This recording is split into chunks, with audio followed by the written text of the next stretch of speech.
오늘 우리에게 주신 하나님의 말씀은 사사기 13장 1절에서 25절인데 다 보긴 조금 길어서 13장 1절에서 7절까지만 읽어도 괜찮을 것 같습니다. 13장 7절까지만 읽겠습니다. 1절에 한 목소리, 큰 목소리 함께 합독합시다. 이스라엘 자손이 다시 주님께서 보시는 앞에서 악한 일을 저질렀다. 그래서 주님께서는 그들을 40년 동안 블레셋 사람들의 손에 넘겨주셨다. 그때 소라 땅의 단 지파의 가족 가운데 마노아라는 사람이 있었는데 그의 아내는 임신할 수 없어서 자식을 낳지 못하였다.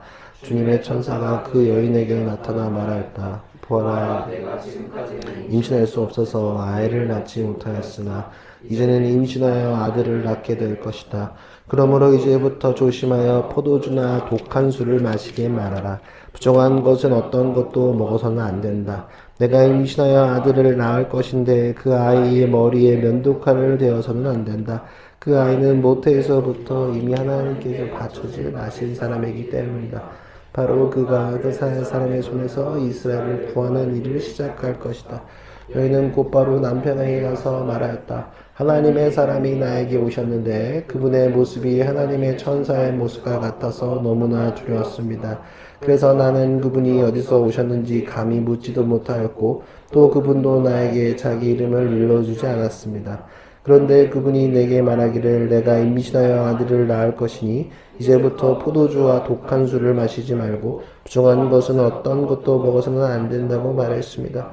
그 아이는 모태에서부터 죽는 날까지 하나님께 바쳐진 나실 사람으로 살아가야 하기 때문이라고 했습니다. 아멘. 이 하나님의 말씀입니다. 저희가 지금 사사기의 끝자락에 오고 있습니다. 12명의 사사가 있다고 말씀드렸고요. 6명의 대사사. 누구는 7명과 5명을 구분하긴 하는데 일단 뭐 6대6으로 하는 게 좀 편하니까 6명의 대사가 누구냐 하면 온니엘, 에훗, 드보라, 기드온, 입다, 삼손입니다. 나머지는 뭐 잘 기억도 안 날 거예요. 삼갈, 소사사가 삼갈, 돌라, 야일, 입산, 엘론, 압돈. 잘 기억도 안 나죠? 왼손 뭐 먹대기로 죽인 사람도 있고 여러 가지가 있는데 여태기 두 개 있고 이제 마지막 삼손의 이야기입니다. 이제 사사기가 거의 끝나가고 있다. 사사기가 분량인데 삼손 분량이 사실은 많습니다. 조금 여러 차례 봐야 될 것 같은데요. 마지막 삼손의 이야기를 하고 이제 좀 사사기 막바지에 가고 있다는 것만 알고 계시면 좋을 것 같습니다. 탄생의 서사가 있다는 것은 그러니까 보통 인물이 아님을 우리가 시사합니다. 다른 나라와 달리 우리나라는 그 각각 개인이 태몽을 가지고 태어나는 경우가 많이 있습니다. 각자의 스토리가 있습니다. 돼지가 나온다거나 용이 나온다거나 그런 썰들이 있는데 여러분들은 그런 태몽이 있는지 모르겠습니다. 있으신 거 있으세요? 없어요? 태몽 엄마 아빠 얘기 안 해줬나? 근데 기억이 나. 뭐 있을걸? 각각 뭐가 있어. 다 있습니다. 저 뭐 있나? 저도 잘 모르겠습니다. 저는 제가 들었는데 까먹을 수도 있고 모르겠어요. 뭐 있겠죠? 저도 한번 오늘 엄마한테 전화해 보겠습니다. 뭐가 있었는지 아니면 이제 저도 약간 뭐 약간 사물 같은 스토리잖아요. 왜냐면 누나하고 저는 10살 터울이니까 아마 많이 제가 알기로는 아이를 겨우 가져서 제가 나온 거니까 뭐 저도 나름의 뭔가 그 한나와 같은 스토리가 오늘 아마 주인공과 저 비슷한 느낌이 있을 거라고 생각하는데 여하튼 이제 그리고 내가 어떤 과정을 통해서 태어났고 무슨 상황이었는지 궁금하기도 합니다. 그래서 동양권에 있는 사람들은 태어날 시간과 날짜를 가지고 점치는 행위를 지금도 하고 있습니다. 사주팔자 보는 것도 뭐 그런 연장이라고 봅니다. 그게 우리나라만 이렇게 유독 난리를 치는지 모르겠는데 사주팔자 보면서 그런 거 있죠. 그리고 성경 속에서도 탄생 이야기가 이렇게 소개되어 있는 사람들이 그리 많지는 않습니다. 다 알고 있는 것 같은데 없습니다.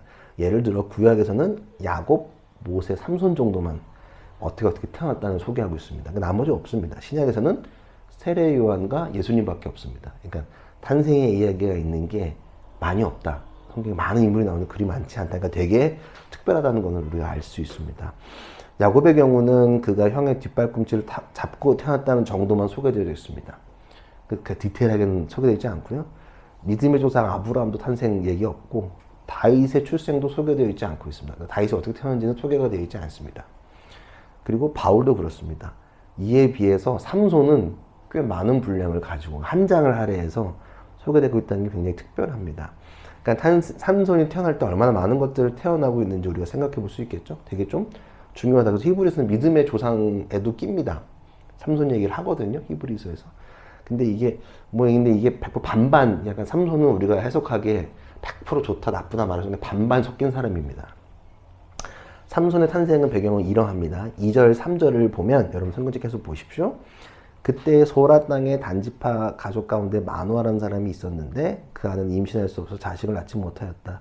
주님의 천사가 그 여인에게 나타나 말하였다. 보아라, 내가 지금까지 임신할 수 없어 아이를 낳지 못하였으나 이제는 임신하여 아들을 낳게 될 것이다. 그러니까 소라 땅에 거주하는 단지파 중에서 마누아라는 사람이 있었습니다. 남자입니다. 마누아라는 사람이 있었는데 그의 아내, 이름이 나오진 않습니다. 그의 아내, 그냥 마누아의 아내입니다. 근데 아이를 낳을 수 없는 여자였고, 그런데 어느 날 여호와의 사자가 마누아 앞에 찾아와서 그가 아들을 낳을 것임을 이야기했어요. 어느 날 찾아와서 비슷한 게 있네, 그치? 임마누엘 예수님이랑 느낌이 묘하게 비슷해요. 엘리자벳도 그렇고 탄생설하는 사람과 비슷하죠. 찾아와서 아들을 낳을 것이라고 얘기했고요. 탄생에는 특별한 임무가 또 주어집니다. 4절 5절에 보면 그러므로 이제부터 조심하여 포도주나 독한 술을 마시지 말아라. 부족해서 어떤 것도 먹어서는 안 된다. 내가 임신하여 아들을 낳을 것인데 그 아이의 면도 칼을 대서는 안 된다. 그 아이는 모태에서부터 이미 하나님께 바쳐질 나실 사람이기 때문이다. 바로 그가 블레 사람의 손에서 이스라엘을 구하는 일을 시작할 것이다. 일단 여자에게는 포도주와 독주, 부정한 것을 가까이 하지 말라고 이야기합니다. 포도주, 독주, 술 마시지 말고 부정한 것이 뭐냐 하면 부정한 게 사람 죽은 시체라던가 피 흘리는 거나 그런 것들 가까이 하지 말라고 얘기합니다. 그리고 아들을 낳으면 똑같이 술도 먹게 하지 말고 하는데 머리에 칼을 대지 말아라. 나시린들은 머리에 이렇게 자르지 않았다고 해요. 그래서 절대 머리에 손대지 말라 그러고 나시린으로 구별하고 그가 블레 사람을 구원한 역할임을 정확하게 이야기합니다. 나시린이 뭘까? 그러니까 히브리어로 나실이라는 단어는 바쳐진 자, 헌신된 자를 이야기합니다. 그러니까 구약 성경은 자신이 하나님을 구별된 존재로 이해하고 이것을 일정한 생활 방식으로 드러내는 사람들을 가리켜서 나시린이라고, 하나님께 헌신한 자, 이런 사람들을 나시린이라고 했습니다. 그러니까 이 사람들은 전적으로 내가 하나님만 의지하겠다. 그래서 어느 일정 기간을 정해서 내가 음식을 삼가하고 술도 안 먹고 또 여러 가지로 그리고 내가 나시린의 증거로 머리도 안 잘랐단 말이에요. 기간을 정해서 이렇게 나시린으로 정하면 계속 많은 시간을 할애하고 돈도 많이 들었다고 해요. 그러니까 굉장히 구별된 사람들이 나시린이라고 합니다. 그러니까 받쳐주고 헌신된 구별된 사람들로 살아가라. 이제 아들을 구분되게 키워라 라는 주님의 명령인 거죠. 이해되시죠? 6절 7절 한번 읽어볼래요? 지민이가 한번 읽어줄래? 6절 7절 한번 읽어주세요. 여인은 곧바로 남편이 일어나서 말하였다. 하나님의 사람이 나에게 오셨는데 그분의 모습이 하나님의 천사의 모습 같아서 너무나 두려웠습니다. 그래서 나는 그분이 어디서 오셨는지 감히 묻지도 못하였고 또 그분도 나에게 자기 이름을 알려주지 않았습니다. 그런데 그분이 내게 말하기를 내가 임신하여 아들을 낳을 것이니 이제부터 포도주와 독한 술을 마시지 말고 부정한 것은 어떤 것도 먹어서는 안 된다고 말했습니다. 그 아이는 모태에서부터 죽는 날까지 하나님께 바쳐진 나실 사람으로 살아야 하기 때문이라고 했습니다. 그러니까 당연히 특별한 일이 있으니까 남편과 공유하는 건 너무 당연한 거예요. 그러니까 지금 자기가 하나님의 사람인데 이게 정확히 사자인지 누군지 몰라요. 약간 대단한 사람이 왔는데 누군지 정확히 모르지만 그 사람이 와서 이렇게 얘기했다라고 자기 남편 마노아한테 이야기를 한 거예요. 이해되시죠? 이 말을 듣고 반응이 재밌는데 8절 9절이 이제 마노아의 반응인데 이거는 우진이가 한번 읽어줄래? 너 핸드폰 빨리 찾아라 꺼내고 8절 9절 한번 너가 또박또박 이쁜 목소리 읽어주세요. 8, 9절. 이 말을 듣고 마노아가 주님께 기도드렸다. 주님 우리에게 보내셨던 하나님의 사람을 우리에게 다시 오게 하셔서 태어난 아이에게 어떻게 해야 할지를 우리에게 가르치게 하여 주십시오. 주님께서 마노아의 기도를 들어주셔서 주님의 천사가 다시 여인에게 왔다. 그때 그 여인은 밭에 앉아 있었는데 남편 마노아는 아내와 함께 있지 않았다. 그러니까 마노아가 이제 듣고 나서 우리라고 이제 칭해요. 다 기도를 하는데 뭐냐면 알려달라고, 자신에게 알려달라고 이제 이야기를 하는데 그냥 이 장면을 학자들은 여러 가지로 보더라고요. 그러니까 두 가지 의견이더라고. 똑같은 걸 다르게 봐요. 하나는 여자를 믿지 못해서 자기가 확인하고자 하는 거다. 근데 나는 여기에 좀 무게가 있는 것 같지는 않고, 또는 자신이 소외되어 있기 때문에 자신도 이런 양육에 참여하고 싶어하는, 좀 더 알고 싶어하는, 확인하고 싶어하는 자세다. 저는 이거라고 좀 보긴 하는데, 여튼 지금 아이가 생길 거고, 왜냐면 두 부부가 아이가 없었고 불임이었는데 아이가 생길 거고, 그리고 심지어 아이도 날 건데 어떻게 양육해야 될지 방법까지도 알려주고 굉장히 디테일한 얘기이기 때문에 알고 싶어 했던 거죠. 이해되시죠? 그래서 기도를 하는 거예요. 나한테도 알려주십시오 라고 이야기했어. 근데 그러나 주의 천사는 마노한테 또 안 가고 여인에게 갑니다. 그게 10절에서 14절. 요거 좀 윤지가 읽어줄래? 10절에서 14절. 그래서 그 여인은 급히 달려가 남편에게 말하였다. 와보세요. 저번에 나에게 오셨던 그분이 지금 나타나셨어요. 마노아는 일어나 곧 아내를 따라가서 그 사람에게 이르렀다. 마노아가 그를 보고서 저번에 자기 처에게 말하던 그분이냐고 물었다. 그가 그렇다고 대답하자 마노아는 그에게 지난번에 한 그 말이 이루어질 때 그 아이가 지켜야 할 규칙은 무엇이며 또 그 아이가 할 일은 무엇이냐고 물었다. 주님의 천사가 마노아에게 일러주었다. 주님의 천사가 마노아의 아내에게 일러준 모든 것을 그 아이가 지켜야 하고, 마노아의 아내는 포도나무에서 나는 것은 어떤 것도 먹어서는 안 되고, 포도주와 독한 술을 마시지 않아야 하며, 부정한 것은 어떤 것도 먹어서는 안 되고, 주님의 천사가 마노아의 아내에게 명령한 모든 것을 마노아의 아내가 지켜야 한다고 말해주었다. 예, 특별하게 달라진 얘기는 없어요. 똑같은 게 반복하는, 조금 더 이제 강조되는 건 뭐냐면, 포도나무에서 나는 어떤 것도 먹어서 안 돼. 그러니까 포도주만 먹는 게 아니라 열매, 씨, 껍데기 다 먹으면, 포도나무에서 먹으면 안 된다. 이런. 그리고 술 먹지 말고 부정한 거 어떤 것도 먹지 말고. 왜냐면 유대인들은 음식을 가리잖아요. 그쵸? 율법으로 다 저게 정리가 되어 있는데 그런 거 먹으면 안 된다. 그리고 구별되는 삶을 살아야 된다. 특별한 얘기는 없고 이걸 잘 지키는 게 되게 중요하다. 마노한테 얘기해라 라고 얘기하는 거예요. 그래서 요거는 이제 지훈이가 한번 읽어줄래? 15, 17절. 이제 마노아가 그 얘기를 듣고 두 번이나 반복됐으니까 이제 놀랬겠죠? 15, 17절. 읽어주세요. 15, 17. 그러자 마노아가 주님의 천사에게 새끼 염소를 한 마리 잡아 대접할 터이니 잠시 기다려달라고 하였다. 그러나 주님의 천사는 마노아에게 기다릴 수는 있으나 음식은 먹지 않겠다고 하면서 마노아가 번제를 준비한다면 그것은 마땅히 주님께 드려야 할 것이라고 말하였다. 마노아는 그가 주님의 천사라는 것을 전혀 알지 못하였다. 그래서 마노아가 또 주님의 천사에게 이름만이라도 알려주면 말한 바가 이루어질 때에 그에게 그 영광을 돌리고 싶다고 하였다. 그러니까 이렇게 반복되는 게 보통 분이 아니라는 거 마노아가 눈치를 딱 챈 거죠. 그걸 대접하려고요. 왜냐하면 당시에는 손님을 환대한단 말이에요. 그러니까 손님을 환대하지 않는 게 큰 죄거든. 그러니까 환대하는 풍습이 있으니까 환대할 거고, 또 환대할 수밖에 없지. 왜냐면은 하나님의 사람 선지자 같은데 오셔가지고 아이도 생길 거라고 그러고 또 나시리는 구분하러 여러 가지 축복의 말을 했으니까 더 대접하고 싶었을 거지. 그리고 근데 여호와의 사제는 대접하고 싶은데 뭐 기다릴 수 있는데 음식 대접하다 못 먹어, 먹지 못해. 그럼 하나님한테 드리라고 얘기를 하는 거예요.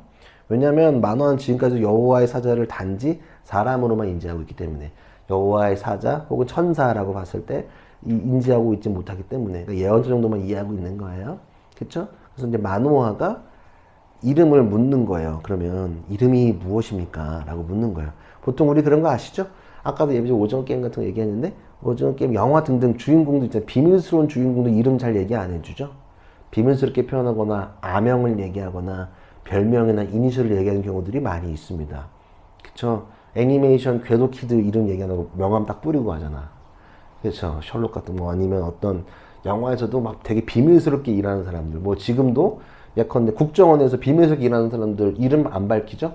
블랙이라는 이름으로 불린다면 우리가 그거 알잖아요. 무비에도 나오고 국정원이 어떻게 하고 있는지, 또 다양하게 이름 바꿔가면서 하는 것좀 똑같아요. 이름 알려주지 않겠다. 이름 근데 알려달라고 하는데 이름 안 알려주는 거예요. 왜냐하면 그 이유를 18절에 보면, 그러나 이름 물어봤을 때, 그러나 주님의 천사는 어째 그렇게 자기 이름을 묻느냐고 나무라면서 자기 이름은 비밀이라고 하였다. 안 알려주죠. 비밀. 진짜 그런 수준이에요. 여기서는 비밀이라고 하지만 개역개정을 보면 뭐라 그러냐면, 여호와의 사자가 그에게 이르시되 어찌하여 내 이름을 묻느냐, 똑같은 말이에요. 근데 내 이름은 기묘자라 하니라. 그러니까 비밀도 맞는데 기묘자도 맞아요. 기묘가 뭐냐면 히브리어로 보면 이해할 수 없는 또는 놀라운이라는 뜻을 갖고 있어요. 그러니까 하나님의 놀라운 역사를 할 때 기묘, 기묘자 이런 얘기 하는데 뭐냐면 나는 기묘자야 라고 얘기하는 건 너는 말해도 몰라. 그러니까 비밀로 하겠다고 말하는 거야. 말해도 몰라. 너는 지금 이 상황을 말해도 전혀 모른다. 난 기묘자야. 나도 성경 나오면 기묘자. 나는 하나님은 기묘자다. 우리가 전혀 잘 알지 못하고 이해할 수 없는 놀라운 분이라는 표현할 때 기묘라는 말을 쓰는 거예요. 기묘자라고 얘기하는 거야. 이해되시죠? 그러니까 그리고 식사 대접이 아니고 번제를 드리라고 얘기하는 거예요. 번제를 이제 드리려고 이제 알겠는 거예요. 기도원과 비슷해요. 그렇죠? 의심이 확신이 되었을 때 그 제사에 반응하는 모습을 보이는데 19, 21절 보면 마노아는 새끼 한 마리와 곡식염을 가져다가 바위 위에 주님께 드렸다. 주님께서 마노아 그의 아내가 보고 있는 데서 신기한 일이 일으키셨다. 신기한 일이 벌어지기 시작했어요. 단에 불을 붙이자 불길이 하늘로 치솟아요. 그리고 20절에 보면 주님의 천사가 제자리에 불길을 타 하늘로 올라갔다. 마노아와 그의 아내는 이것을 보고 얼굴을 땅에 대고 엎드렸다. 단에다가 재물을 불태웠는데 갑자기 불이 하늘로 쫙 올라가는데 그 불을 또 타고 그 천사가 올라가. 놀랬겠죠? 그리고 21절에 주님의 천사가 마노아의 아내 그의 아내에게 다시 나타나지 않자 그제서 마노아는 비로소 그가 주님 천사인 줄 알았다. 놀랬겠지. 하나님 천사 저렇게 내가 무례하게 했구나. 22, 23절에 보면 마노아는 아내에게 말하였다. 우리가 하나님을 보았으니 우리가 틀림없이 죽을 것이요. 그러자 그의 아내가 말하였다. 만약 주님께서 우리를 죽이려 하셨다면 우리 손은 번제물과 곡식을 받지 않으셨을 것이며 또 우리에게 모든 일을 보이거나 이런 말씀하시지 않으실 겁니다. 번제를 드리니까 불이 올라가니까 놀랍잖아요. 그러니까 이제 그 제사 누군지 알게 되는 거예요. 왜냐하면 하나님의 얼굴을 보는 사람은 죽기 때문에 자신들이 죽을 거라고 생각했던 거죠. 근데 23절 아내가 좀 지혜로웠던 것 같아요. 우린 죽을 건 이거 죽었으면 우리 표현을 하면 제 생각에 우리 죽었으면 애진작에 죽었을 텐데 지금 우리의 재물도 받으시는 거 보면 우리가 이렇게 죽을 거 아닌 거 하고 이렇게 말씀하시는 게 있는 것 같습니다 라고 이야기를 하는 거예요. 진짜는 안 죽었어요. 그리고 24, 25절에 보면 그 여인이 아들을 낳았어요. 이름을 삼손이라고 하였다. 그 아이는 주님께서 내리시는 복을 받으며 잘 자랐다. 그가 소라와 에스다로 사이에 있는 마하네단에 있을 때 주님의 영이 처음으로 그에게 내렸다. 아들 삼손이 태어났어요. 삼손의 뜻이 뭐냐면 작은 태양이라는 뜻이에요. 삼손의 뜻. 삼손, 작은 태양이라는 뜻인데 이를 해석을 두 가지로 하더라고 사람들. 이것도 긍정, 부정인데 부정적으로 얘기하면 작은 태양이니까 태양 숭배를 숭배하던 모습이 아주 남아있어서 그 태양신의 이름을 따서 작은 태양이라고 이름을 졌다. 또 긍정적으로 보면 이스라엘 백성에게 자유와 구원의 새로운 여명으로도 표준. 이 태양은 구원의 햇빛이 이르는 그 사람이 될 것이다 라고 얘기하는 거예요. 긍정과 부정으로도 볼 수 있어요. 삼손 자체가. 그래서 아마 이 뜻 자체가 저는 삼손이 우리에게 주는 긍정적인 것도 있고 부정적인 요소들이 아마 동시에 주는 힌트라고 저는 생각을 합니다. 근데 여태까지 하고 이제 삼손이 태어나고 해서 자라나는 것의 서사예요. 근데 사실은 오늘 제가 중점적으로 보고 싶은 부분은 삼손의 탄생도 과정이 있지만 더 중요한 건 1절이 좀 제일 중요하다고 생각해요. 1절을 같이 한 목소리로 읽어봅시다. 오늘 1절 제가 안 봤죠 아까? 1절을 고치리 한 목소리로 읽어봅시다. 1절 시작. 이스라엘 자손이 다시 주님께서 보신 앞에서 악한 일을 저질렀다. 그래서 주님께서는 그들을 40년 동안 블레셋 사람들의 손에 넘겨주었다. 이게 왜 특이하냐면 제가 설명해 드릴게요. 유명한 끓는 물 속의 개구리 실험 알아요?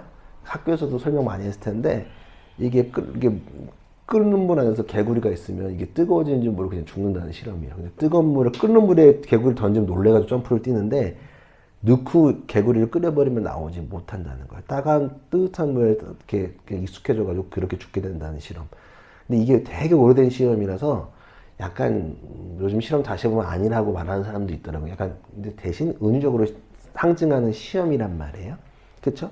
지금은 애매하지만 여튼 우리가 뜨거워지고 있는 사실을 이렇게 뜨거운 물에 집어 던지면 아는데 내가 그 안에서 물이 뜨거워지는 거는 사실 전혀 잘 느끼지 못하고 익숙해지면은 반응하지 못한다는 사실이에요.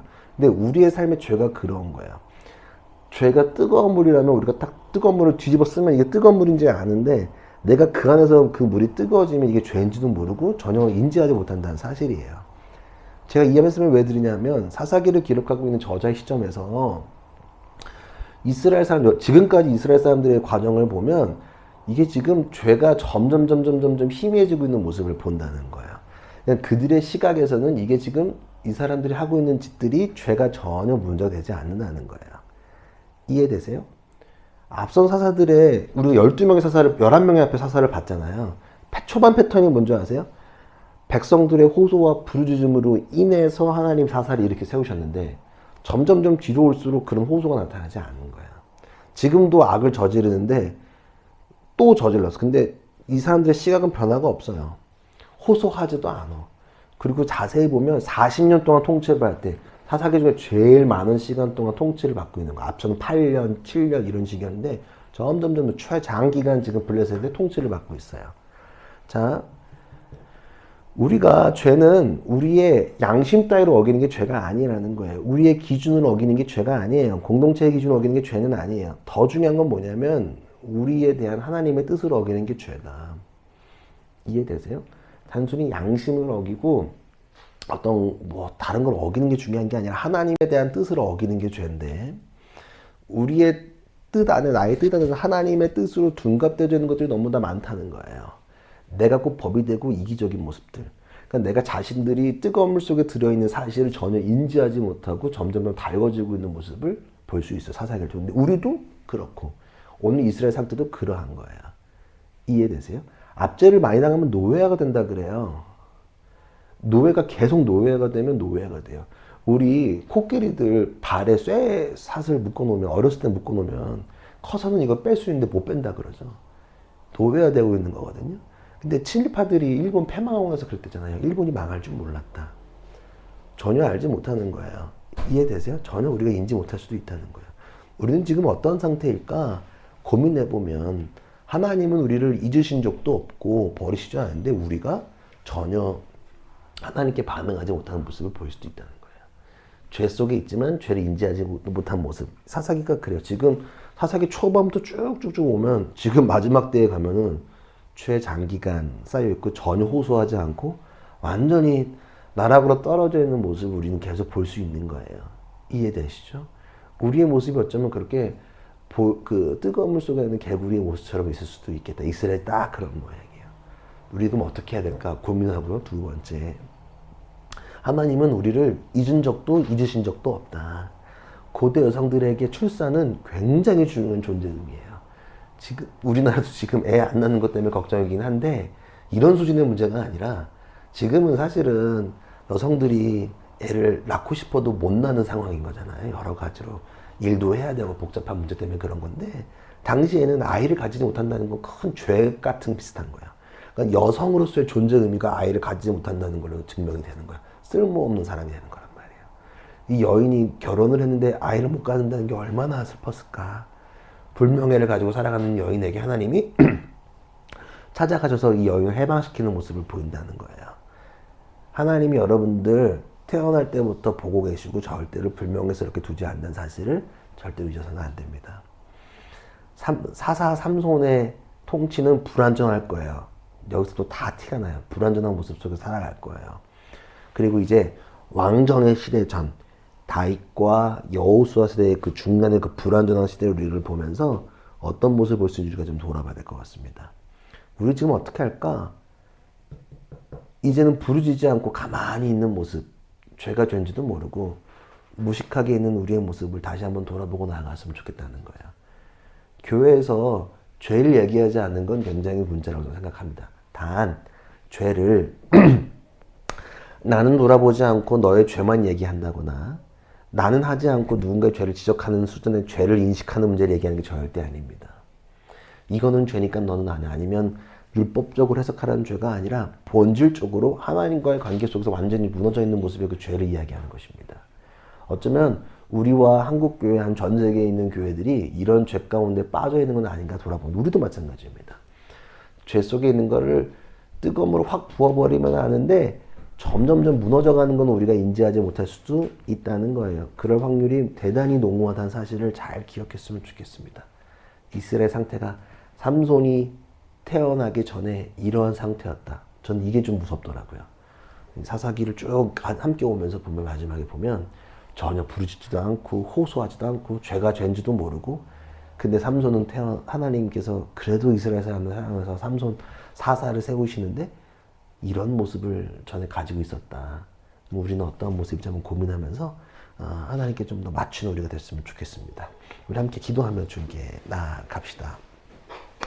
여러분들 어떤 상태인지 잘 모르겠어요? 저도 잘 모르겠어요. 저도 마찬가지예요. 저도 어쩌면 저도 막 목사로서 뭘 잘하고 못하고 그런 수준은 아닌 것 같아요. 저도 똑같은 인간이라서 늘 죄의 공격을 받고 뭐 하나 하는 게 쉽지는 않습니다. 근데 하나님과 멀어지는 거는 근데 교묘하게 멀어져요. 교회에 나오는데 하나님과 가까워지지 않을 수 있다는 거. 우리 알잖아요. 교회 나오는데 하나님과 가깝지 않은 사람들이 수두룩 많이 봅니다. 교회만 나오는 사람들이 있어요. 내가 모태신앙이라서 이거 안 가면 혼나니까 그런 사람들도 많이 있고, 혹은 내가 찝찝해서 그런 수준의 일들. 하나님과 점점점 멀어지는 게 죄거든요. 근데 그리고 죄가 이렇게 확 어떤 수련회나 집회 가서 무슨 이거 죄야 막 부르짖어, 그런 죄도 우리가 느낄 수 있지만 더 중요한 건 뭐냐면 우리가 교묘하게 점점 무너져가는 나의 신앙과 나의 죄 가운데가 더 중요한 것 같습니다. 여러분들 그렇게 반응하지 않았으면 좋겠고요. 하나님이 그런 죄를 벗어나게 하기 위해서 사사를 세우신다는 거예요. 여러분들 그렇게 되면 하나님은 그냥 버리지 않으신다. 혹은 오늘 아이를 못 갖는 불명예 같은 삶을 살고 있을지언정 하나님은 절대 그러한 여인의 삶을 버리지 않으셨다. 지키시고 보호하시고 반드시 그 불명예를 벗기신다는 사실을 잘 기억했으면 좋겠습니다. 하나님이 절대 불명예 가운데 우리를 두지 않습니다. 하나님 우리를 이끄시고 우리를 보호하시고 살아가시는 사실을 한 번 더 기억했으면 좋겠어요. 하실 수 있겠죠? 우리 함께 기도하면서 주님께 각자의 기도 제목과 떠오르는 것들을 붙들고 기도합시다.